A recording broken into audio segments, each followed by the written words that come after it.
ছাদ বাগানে সবাইকে স্বাগতম। তো বন্ধুরা, এখানে যে বেল গাছ দেখতে পাচ্ছেন একটি টবে বসিয়ে রেখেছি, আর এতে কিন্তু খুব সুন্দর পাতা হয়েছে, অনেক সুন্দর সুন্দর পাতা হয়েছে। আসলে আমরা এই বেল পাতা যখন খুঁজি তখন কিন্তু আমাদের মনের মতো পাতা হয় না।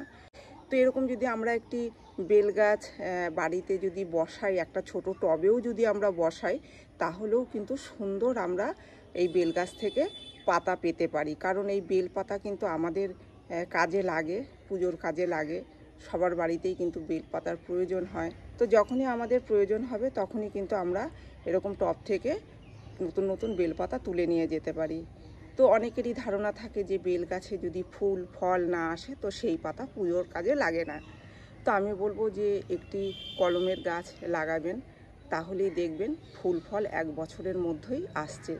আমি দেখাচ্ছি, এখানে দেখুন এখন তো সমস্ত পাতা ঝরে গিয়ে নতুন পাতা বেল গাছে হয়, আপনারা তো সবই জানেন। তো এইখানে যে দেখা যাচ্ছে, এই দেখুন, এই যে এটাতে কিন্তু আমার বেল হয়েছিল এই গাছে।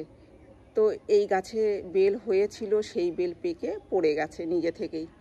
ঠিক আছে, তো আপনারা যদি কলমের গাছ এনে বসাতে পারেন তাহলে দেখবেন খুব সহজেই ফুল ফল চলে আসছে। তাহলে ফুল ফল যদি চলে আসে তাহলে তার পুজো দিতে সমস্যা নেই এই গাছের পাতা থেকে।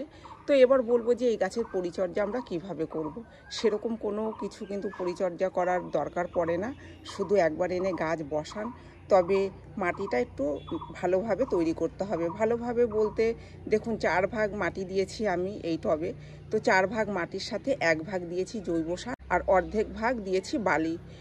এই দিয়েই মাটির মিশ্রণ তৈরি করেছি, আর সাথে দিয়েছি নিম খোলের গুঁড়ো, সর্ষের খোলের গুঁড়ো। আপনাদের কাছে যদি না থাকে তাহলে না দিলেও হবে, পরে সর্ষের খোল, নিম খোল এগুলো ভিজিয়ে সেই জল তরল সার হিসেবে আপনারা গাছে ব্যবহার করতে পারেন, মাসে 1 বার করে।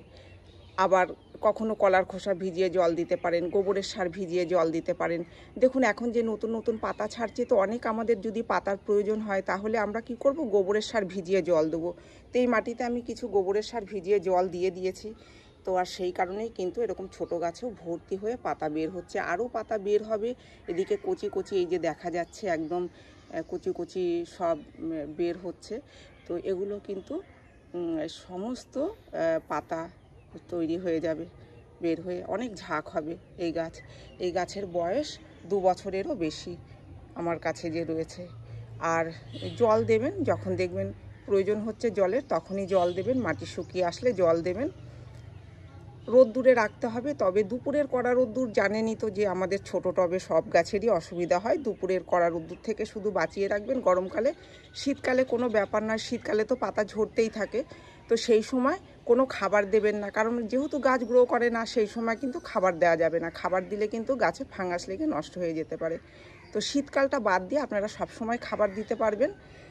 আর রোদ্দুরের কথা তো বলেই দিয়েছি যে একটু রোদ্দুরে রাখবেন, শুধু দুপুরের কড়া রোদ্দুর থেকে বাঁচিয়ে রাখবেন। আর মাসে 1 বার করে খাবার দেবেন, যে কোনো জৈব তরল সার দিলেই এই গাছের হয়ে যায়। এতেই দেখবেন ফুল ফল সব হচ্ছে, আর অনেক পাতাও হচ্ছে, আর আমাদের প্রয়োজন মতো আমরা পাতাও তুলে নিতে পারছি। তো এইভাবে আপনারা গাছ করুন, দেখবেন বেল গাছ কত সহজে বাড়িতে করা যায়। তো এই ছিল আজকের ভিডিওটি আমি এখানেই শেষ করছি। যদি ভিডিও ভালো লেগে থাকে তাহলে একটি লাইক করবেন, কমেন্ট করে জানাবেন, আর চ্যানেলটিকে সাবস্ক্রাইব করবেন। ধন্যবাদ।